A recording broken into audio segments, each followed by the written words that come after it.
ظاہر ہے کہ وہ عقل سے اوپر ہوتا ہے. جہاں عقل ختم ہو جاتی ہے وہاں پھر کشف شروع ہوتا ہے، اور کشف کے ذریعے، ریاضت کے ذریعے، اپنے تزکیہ نفس کے ذریعے، یعنی اپنے دل اور دماغ کو گناہوں سے پاک اور صاف کر دیتے ہیں. دل جب ان کا روشن ہو جاتا ہے تو کشف قبور اور کشف صدور، یعنی دلوں کا کشف اور قبور کا کشف ان کے اوپر ظاہر ہو جاتا ہے. تو یہ ہوتا ہے علم، یعنی ایک تو علم جبلت، اس کے بعد پھر حواس خمسہ، اس کے بعد پھر عقل، اس کے بعد پھر کشف. لیکن اس سے بھی انسان کی تشنگی نہیں بجھتی ہے، پیاس نہیں بجھتی ہے، وہ ابھی اندھیرے میں ہی بھٹکتا رہتا ہے. تب اللہ تبارک و تعالیٰ فرماتا ہے کہ اے میرے بندے، میں نے تجھے علم جبلت دیا لیکن تیرا کام نہ بنا. میں نے تجھے حواس خمسہ کا علم دیا مگر تیری پیاس ادھوری رہی. میں نے تجھے عقل دی لیکن تو عقل کو استعمال کر کے اندھیروں میں پھر بھی بھٹکتا رہا. میں نے تجھے کشف دیا لیکن کشف سے بھی تیرے مسئلے حل نہ ہوئے، تیرا کام آسان نہ ہوا. اب میں اپنا علم تجھے دیتا ہوں. اب فرمایا ذالک الکتاب لا ریب فیہ ھدی للمتقین. میں تجھے قرآن دیتا ہوں، میں تجھے کتاب دیتا ہوں، اور یہ ایسی کتاب ہے جس میں رائے کے برابر بھی شک و شبہ کی گنجائش نہیں ہے. ذالک الکتاب لا ریب فیہ ھدی للمتقین. اور فرمایا ما یأتیہ الباطل من بین یدیہ ولا من خلفہ تنزیل من حکیم حمید. یہ ایسی کتاب ہے لا یأتیہ الباطل، کہ باطل نہ تو آگے سے آ سکتا ہے اور نہ تو پیچھے سے آ سکتا ہے. لا یأتیہ الباطل من بین یدیہ ولا من خلفہ تنزیل من حکیم حمید. یہ تو حکمت والے رب کی طرف سے اس کو نازل کیا گیا ہے. باطل کا اس میں کوئی آنے کا امکان، کوئی گنجائش نہیں ہے. نعرہ تکبیر، نعرہ حیدری، اور میرا کلام ہے. فرمایا لا تبدیل لکلمات اللہ، کہ اللہ کے کلام میں کوئی تبدیلی نہیں. اور وہ اللہ تبارک و تعالیٰ اپنے نبی کے ذریعے اور ساتھ میں فرما رہا ہے کہ اے انسانوں، یہ کتاب تو میری ہے، یہ علم میرا ہے، فرشتہ میری طرف سے میرے نبیوں تک اس کو پہنچاتا ہے. تو سینہ میرے پیغمبروں کا ہوگا لیکن علم میرا ہوگا. سینہ مصطفیٰ کا ہوگا، قرآن میرا ہوگا.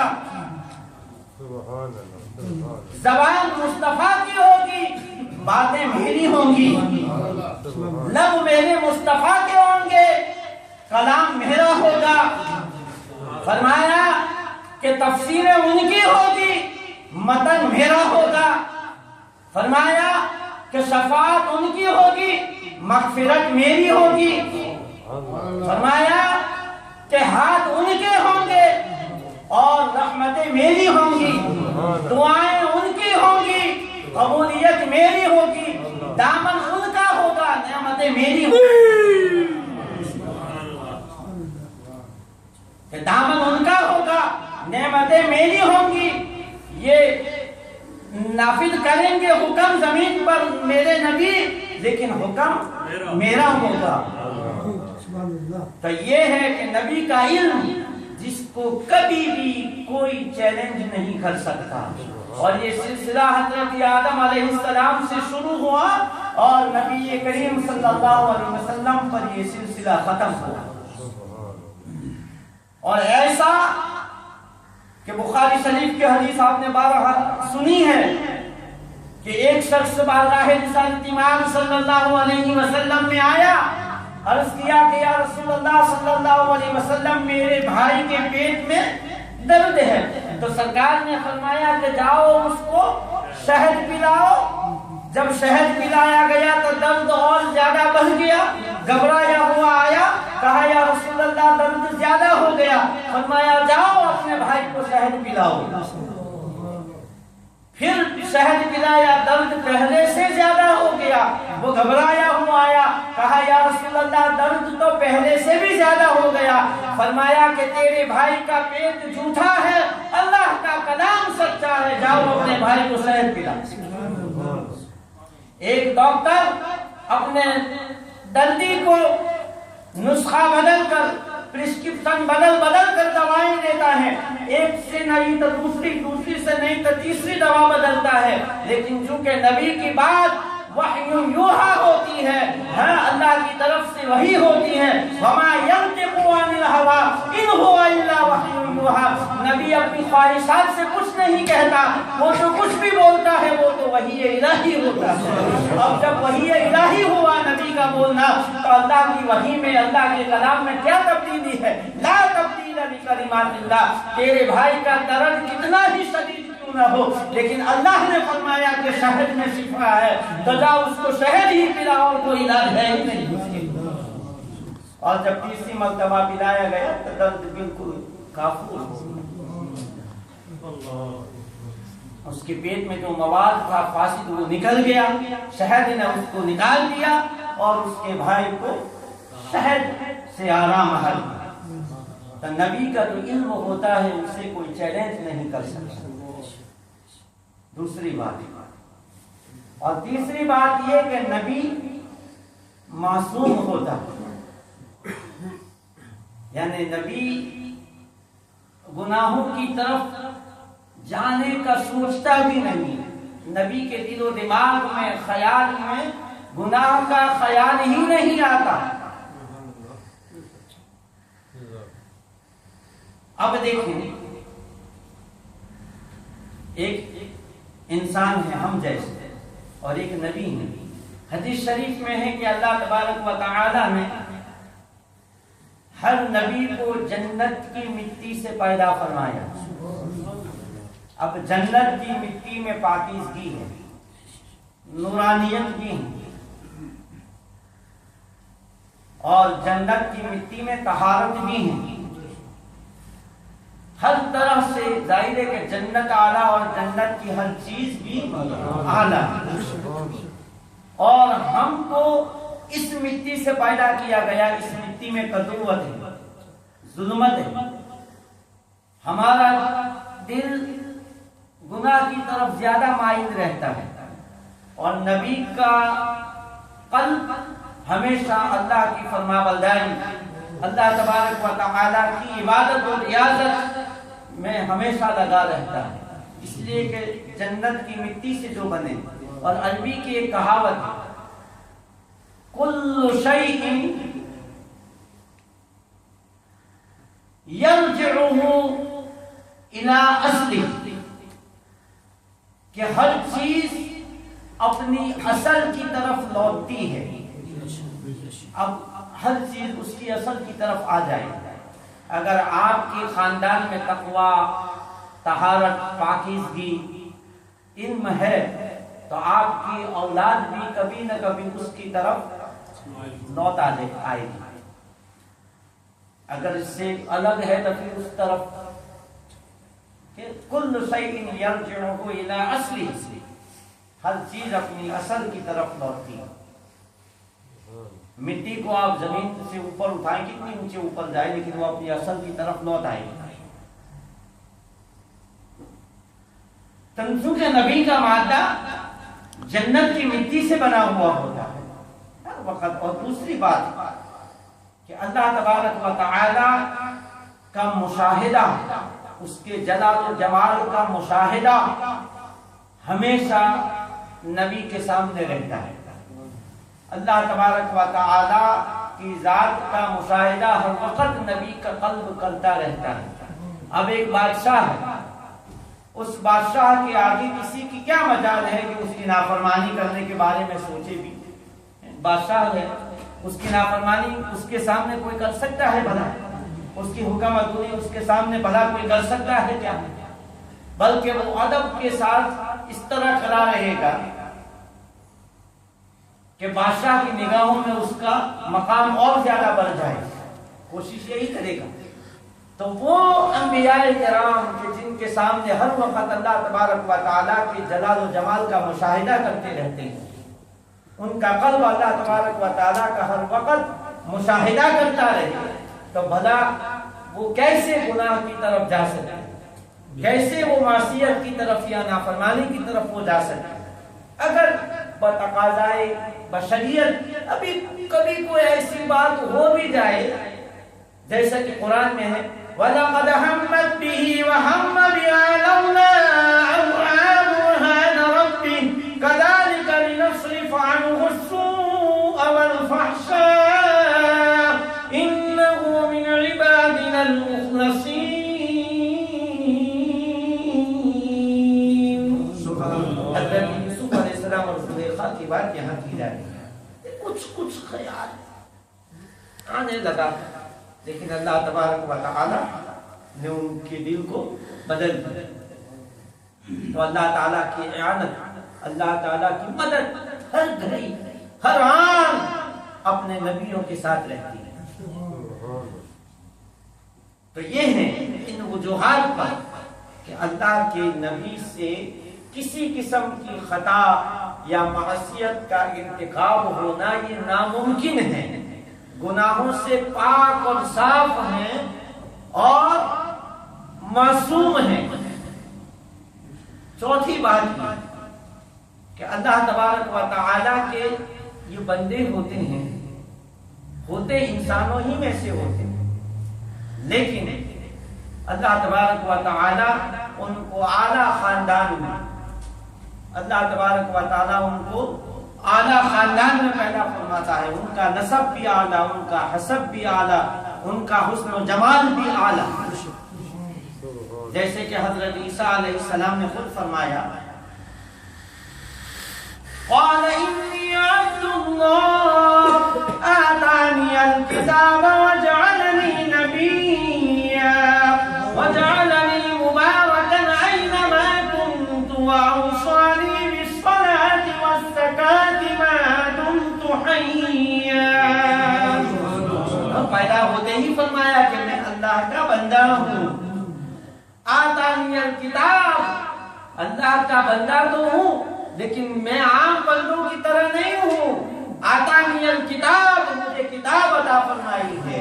وجعلنی نبیا, اور مجھے نبی بنا کر کے بھیجا ہے. پنگورے میں 3 دن کی عمر میں اپنی نبوت کا اعلان فرما رہے ہیں, اور کتاب اللہ تعالیٰ نے عطا فرمائی ہے اس کا اعلان فرما رہے ہیں. وَجَعَلَنِي مُبَارَكًا أَيْنَمَا كُنتُ وَأَوْصَانِي بِالصَّلَاةِ وَالزَّكَاةِ مَا دُمْتُ حَيًّا. مجھے اللہ تعالیٰ نے وصیت فرمائی ہے نماز کی اور زکات کی جب تک میں زندہ ہوں. وَبَرًّا بِوَالِدَتِي وَلَمْ يَجْعَلْنِي جَبَّارًا شَقِيًّا وَالسَّلَامُ عَلَيَّ يَوْمَ وُلِدتُّ وَيَوْمَ أَمُوتُ وَيَوْمَ أُبْعَثُ حَيًّا. سلام ہے مجھ پر جس دن میں پیدا ہوا. والسلام علیہ یوم ولدت ویوم اموت, اور جس دن میری وفات ہوگی, ویوم ابعث حیا, اور جب میں قیامت میں اٹھایا جاؤں گا. تینوں دن اللہ تبارک و تعالیٰ کی طرف سے میرے لیے سلامتی. اب انسان کے لیے 3 دن ہی سب سے زیادہ امپورٹنٹ ہوں گے دنیا میں. کہتے ہیں کہ مجھے نوکری ملی, میرے لیے بڑا دن امپورٹنٹ ہے. فلاں دن میری شادی ہوئی, میرے لیے وہ بہت بڑا دن ہے. میری ڈگری مجھے جس دن ملی میرے لیے وہ بڑا امتحان کا دن ہے, بڑا امپورٹنٹ دن ہے. لیکن امپورٹنٹ دن یہ نہیں ہے کہ نوکری مل گئی, شادی ہو گئی, یہ نہیں. میرج اینیورسری مناتے ہیں, کہیں تو برتھڈے جو ہے وہ مناتے ہیں, لیکن میں اگر قرآن حدیث کی روشنی میں آپ کو بتاؤں تو امپورٹنٹ دن صرف 3 دن ہے. کہ جس دن انسان پیدا ہوتا ہے, مسلمان کے گھر پیدا ہو گیا, یہ اس کے لیے سب سے بڑی کامیابی ہے. کہ مسلمان آنکھ کھولتے ہی مسلمان کے گھر پیدا ہوا, یہ سب سے بڑا اس کے لیے امپورٹنٹ دن ہے. اور اموت, ساری زندگی کچھ بھی کرتا رہا, لیکن آخر دن وہ ایمان کے ساتھ گیا, وہ اس کے لیے امپورٹنٹ دن ہے. اگر ڈگریاں بھی لی, سب کچھ کیا, لیکن جاتے ہوئے ایمان کی حالت میں اگر دنیا سے نہ گیا تو ساری زندگی کا کیا فائدہ؟ ان ڈگریوں کا، بینک بیلنس کا، تجارت کا کیا فائدہ ہوا؟ تو فرمایا کہ امپورٹنٹ سیکنڈ کون سا ہے کہ جس دن وہ ایمان کی حالت سے دنیا میں جائے، اللہ تعالیٰ کی طرف سے اس کے ایمان کی سلامتی ہو۔ وَيَوْمَ أُبْعَثُ حَيًّا، اور قیامت کے دن اس کا نامہ اعمال سیدھے ہاتھ میں دیا جائے، وہ امپورٹنٹ۔ اگر وَأَمَّا مَنْ أُوتِيَ كِتَابَهُ بِيَمِينِهِ فَسَوْفَ يُحَاسَبُ حِسَابًا يَسِيرًا وَيَنْقَلِبُ إِلَىٰ أَهْلِهِ مَسْرُورًا۔ جس دن ہم نامہ اعمال ان کے سیدھے ہاتھ میں دیں گے، وَأَمَّا مَنْ أُوتِيَ كِتَابَهُ بِيَمِينِهِ فَسَوْفَ يُحَاسَبُ حِسَابًا يَسِيرًا، اس کے لیے پھر حساب آسان ہو جائے گا۔ یعنی نشانی یہ ہوگی کہ اعمال نامہ کس ہاتھ میں دیا جاتا ہے، سیدھے ہاتھ میں دیا گیا تو آگے پھر آسانیاں ہی آسانیاں۔ وَيَنْقَلِبُ إِلَىٰ أَهْلِهِ مَسْرُورًا، اپنے گھر والوں کی طرف وہ خوشی خوشی لوٹے گا، کہے گا کہ دیکھو میں تو کامیاب ہو گیا، ابھی حساب ہوا بھی نہیں کہ مسرور ہو، ابھی حساب ہوا بھی نہیں کہ قیامت کے میدان میں خوشیاں منائے گا کہ مجھے تو نامہ اعمال سیدھے ہاتھ میں مل گیا۔ اور وَأَمَّا مَنْ أُوتِيَ كِتَابَهُ وَرَاءَ ظَهْرِهِ فَسَوْفَ يَدْعُو ثُبُورًا وَيَصْلَىٰ سَعِيرًا إِنَّهُ كَانَ فِي أَهْلِهِ مَسْرُورًا۔ اور جس کو پیٹھ کے پیچھے سے نامہ اعمال لیا گیا، یہ ہاتھ کو سینے سے پیچھے نکالا گیا، اس کو چیر کر پیچھے نکال کے پیچھے نامہ اعمال لیا گیا، اس کے لیے خرابی ہے۔ جو اپنے گھر والوں میں بڑا خوش تھا جب دنیا میں تھا، تو یہ کہ تیسرا دن وَيَوْمَ يُبْعَثُ حَيًّا، جس دن میں اٹھایا جائے گا۔ تو واقعی یہ 3 دن بڑے امپورٹنٹ ہیں، باقی تک کچھ بھی ہوتا رہے، لیکن اگر سیدھے ہاتھ میں اعمال نامہ نہ ملا، ایمان کی حالت میں دنیا سے نہ گیا، یا اس نے زندگی میں جب آنکھ کھولی تو وہ مسلمان تھا، تو پھر تو اس کے لیے کامیابی ہی کامیابی، خوشی ہی خوشی ہے۔ تو میں عرض کر رہا تھا کہ حضرت عیسیٰ علیہ السلام نے پیدا ہوتے ہی اپنی ابدیت کا اور اپنی رسالت کا اعلان بھی کر دیا اور کلیئر کر دیا کہ میں کوئی فرشتہ نہیں ہوں، خدا نہیں ہوں، خدا کا بیٹا نہیں ہوں، میں اس کا بندہ ہوں، لیکن عام بندوں کی طرح بھی نہیں ہوں، بلکہ میں نبی اور رسول بنا کر کے بھیجا گیا ہوں، اور مجھے کتاب عطا کی گئی ہے، مجھے نماز اور زکوٰۃ کی ترغیب دی گئی ہے، وصیت کی گئی ہے۔ آقا عالم صلی اللہ علیہ وسلم کی بارگاہ میں ایک صحابی آئے جو کسی دوسرے ملک سے دیکھ کر آئے تھے۔ دیکھا انہوں نے کہ لوگوں نے سجدہ کیا ہے اپنے بادشاہ کو، تو لوگ اپنے بادشاہ کو سجدہ کر رہے ہیں۔ آپ آئے اور کہا یا رسول اللہ صلی اللہ علیہ وسلم، اللہ تعالیٰ نے آپ کو نبی و رسول بنا کر کے بھیجا ہے، ہماری ہدایت کے لیے آپ کو بھیجا ہے، یا رسول اللہ یہ دنیا کی بادشاہوں کے آگے لوگ سجدہ کرتے ہیں، تو کیا ہمیں اجازت ہے کہ ہم آپ کے آگے سجدہ کریں؟ فرمایا کہ کیا تم میری قبر کے پاس سے گزرو گے تب بھی سجدہ کرو گے؟ فرمایا نہیں۔ تو فرمایا کہ پھر میری زندگی میں بھی مجھے سجدہ نہ کرو، اور سن لو اگر خدا کے سوا کسی کو سجدہ کرنے کا حکم ہوتا تو میں عورت کو حکم دیتا کہ وہ اپنے شوہروں کو سجدہ کرے۔ ایک مرتبہ ایک شخص آقا عالم صلی اللہ علیہ وسلم نے فرمایا کہ اللہ تبارک و تعالی نے میری مدد ہیبت سے فرمائی ہے، دشمن پر ہیبت طاری ہو جاتی تھی، دشمن کانپ جاتا تھا، مقابلے کے لیے آنے کی ہمت نہ رکھتا تھا۔ ایک مرتبہ ایک شخص ویسے سرکار تشریف لے جا رہے تھے، وہ سامنے سے آیا اور کانپ رہا تھا۔ فرمایا کہ گھبراؤ نہیں، ڈرو نہیں، میں ایک ایسی قریشی عورت کا بیٹا ہوں جو سوکھے گوشت کو کھایا کرتی تھی، سوکھے گوشت کے ٹکڑے کھایا کرتی تھی۔ یعنی نبی کریم صلی اللہ علیہ وسلم نے فرمایا کہ مجھ سے ڈرو نہیں، گھبراؤ نہیں، میں تو تمہاری طرح ایک ماں کے پیٹ سے پیدا ہوا ہوں کہ میری ماں سوکھے گوشت کے ٹکڑے کھایا کرتی تھی۔ تو یہ نبی کریم صلی اللہ علیہ وسلم نے انکساری کے طور پر اور سامنے والے بندے کے دل سے ہیبت کو اور خوف اور ڈر کو نکالنے کے لیے یہ بات بیان فرمائی۔ تو نبی، اس کا خاندان، اس کا حسب، اس کا نسب تمام خاندانوں میں اعلیٰ ہوتا ہے، اور حسن و جمال کا ایسا پیکر ہوتا ہے، حسین و جمیل اتنا ہوتا ہے کہ نبی میں کوئی عیب ہوتا ہی نہیں، نبی میں کوئی ایسا عیب نہیں ہوتا۔ اب دیکھو کہ مرزا غلام قادیانی نے بھی نبوت کا دعویٰ کیا، اسود انسی نے نبوت کا دعویٰ کیا، مختار سقفی نے نبوت کا دعویٰ کیا۔ مرزا قادیان کے یا دجال قادیان کے فوٹو جو ہے وہ آپ دیکھتے ہیں، انٹرنیٹ پر بھی دیکھیں گے تو ایک آنکھ سے کانا ہے، ایک آنکھ سے کانا ہے۔ اب فرض کر لو کہ انڈیا سے ایک بھائی آئے، ان کی ایک آنکھ جو تھی وہ نہیں تھی، یعنی کانے تھی۔ اب انہوں نے ہمارے لیٹن ہائی روڈ کا چکر لگایا، یہاں سے گئے اسٹیشن تک، اسٹیشن سے پھر واپس آئے۔ میں نے کہا کہ بھائی دیکھا ہے لیٹن ہائی روڈ کو؟ دیکھا؟ کہا ہاں واقعی بڑی اچھی دکانیں، لیکن ایک عیب ہم نے دیکھا کہ جب 26 سال والی دکان کے فٹ پاتھ سے جا رہا تھا تو وہاں اس طرف کی دکانیں بند تھی، جب ادھر سے آیا مسجد والی لائن میں تو مسجد والی لائن کی دکانیں بند تھی۔ میں نے کہا بھائی دکانیں تو دونوں طرف کی کھلی تھی، اپنی دکان جو بند ہے اس کو تو پہلے کھولو، ایک دکان جو تمہاری بند ہے وہ تو کھولو پہلے۔ تو بات یہ ہے کہ حسین و جمیل ہوتا ہے نبی، بنا اس نبی کی ہمیں کیا ضرورت ہے جو کانا ہے۔ ایک بات میں آپ کو بتاتا ہوں، چلوں اب میں اپنی بات پر آتا ہوں اور اپنی بات کو ختم بھی کرتا ہوں کہ جو یہ باتیں تھی کہ ایک نبی کے لیے کیا چیزیں ضروری ہیں اور ایک نبی اور غیر نبی میں جو فرق ہے، اس میں سے کچھ میں نے آپ کو بیان کیا۔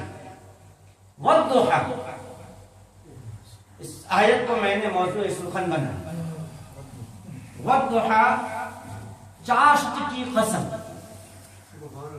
بعض اہل عشاق نے اس کا ترجمہ یہ بھی کیا ہے کہ محبوب تیرے روشن مخرے کی قسم، محبوب کے چمکتے چہرے کی قسم۔ مطلب والضحیٰ کا مطلب ہوتا ہے ضحیٰ، یہ چاشت کو کہا جاتا ہے۔ اب یہ اللہ تبارک و تعالیٰ نے چاشت کی قسم کیوں فرمائی ہے؟ والضحیٰ واللیل اذا سجا، اور قسم ہے رات کی جب وہ پھیلے، واللیل اذا سجا جب وہ پھیلے۔ ما ودعک ربک وما قلی، اے محبوب تیرے رب نے نہ تو تجھے چھوڑا اور نہ ہی تجھ سے ناراض ہوا۔ وَلَلْآخِرَةُ خَيْرٌ لَكَ مِنَ الْأُولَىٰ، اے محبوب ہر آنے والی گھڑی، ہر آنے والا وقت گزرے ہوئے وقت سے بہتر ہے تمہارے لیے، یعنی ہر گھڑی ہر آن تمہارے درجات بلند ہوتے رہیں گے، ہر آنے والی گھڑی پچھلی گھڑی سے بہتر ہے۔ وَلَسَوْفَ يُعْطِيكَ رَبُّكَ فَتَرْضَىٰ، ہم تجھے اتنا دیں گے کہ تو راضی ہو جائے۔ تو یہ چاشت کی قسم کیوں؟ میں آج ایک راز سے پردہ اٹھانے والا ہوں کہ چاشت کی قسم کیوں؟ یہ چاشت کا جو ٹائم ہوتا ہے، وقت ہوتا ہے، یہ دن کا بادشاہ ہوتا ہے، دن کا یہ بادشاہ ہوتا ہے۔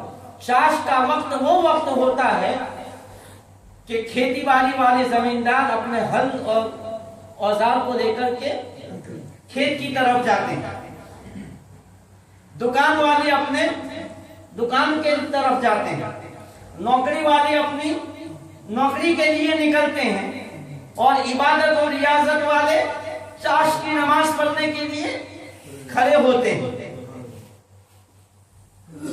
والضحیٰ چاشت کی قسم، یعنی جب سورج نکل آتا ہے، چاشت کا وقت جب ہوتا ہے، اتنا بلند جب ہو جاتا ہے، تو یہاں مکہ کے کافروں کو میسج دیا جا رہا ہے، مکہ کے کافروں کو اور دشمنوں کو میسج دیا جا رہا ہے کہ اے اللہ اور اس کے رسول کے دشمنوں، اے مکہ کے کافروں، جس طرح سورج نکلتا ہے اور چاشت کا وقت ہوتا ہے اور اس سے دنیا میں جو ہے دنیا کے کام کاج شروع کر دیے جاتے ہیں، تو جس طرح چاشت کے وقت سورج نکلنے کے بعد اس کو روکا نہیں جاتا، اس کی روشنی بڑھتی ہی جاتی ہے، بڑھتی ہی جاتی ہے، کوئی اس کی روشنی کو روک نہیں سکتا۔ آفتاب رسالت اب طلوع ہو چکا ہے، اے مکہ کے کافروں، طاقت ہے تو اس کو روک لو، طاقت ہے تو اس چاند، اس